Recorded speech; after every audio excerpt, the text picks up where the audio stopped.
The man walks up to the little girl with the gift. Thinks it's his daughter. He picks up the girl and goes to say goodbye to his ex-wife. When she sees him, she gets angry. "That's your daughter."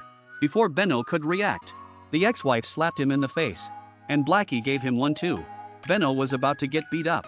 Andy pulled out his gun. They continued on to the Cape of Good Hope. All the way to the Cape of Good Hope, Benno was moping. And to make matters worse, the kid ended up stealing the car and the money when they weren't looking. He stole the car and the money. They were confused. Luckily, they arrived at their destination in no time. Looking at such a beautiful scene in front of them, they had no regrets if they could die here. Just as they were about to kill themselves, Andy's pager came through. The hospital had a match for the lungs. Now he's saved. But Benno thought it was a scam, because he'd overdrawn his credit to get the money. The cops are trying to lure him back. But Andy said, "I'm afraid you're not jealous." They started fighting. They went their separate ways. The man flew back to the hospital in a hurry. It was a scam. The hospital didn't have a match for his lungs. But it wasn't the police who tricked him into going back. It was the doctors. Because they found out that Benno didn't have a brain tumor. He got the wrong film. But he couldn't reach Benno.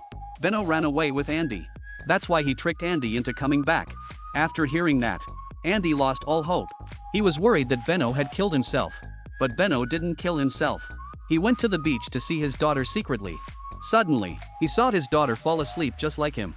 Did he inherit his tumor? He rushed to his ex-wife to explain the situation. He took out his own film to prove it. His ex-wife cried and laughed. She said his daughter only had episodic sleep disorder. But it didn't affect her life expectancy. And she knew right away, Benno had the wrong film. Because none of the names on it were his. Benno was dumbfounded. When he heard that, he got excited. He fainted again. The man opened his eyes. This time he wasn't in a hospital. And it wasn't a nurse in front of him.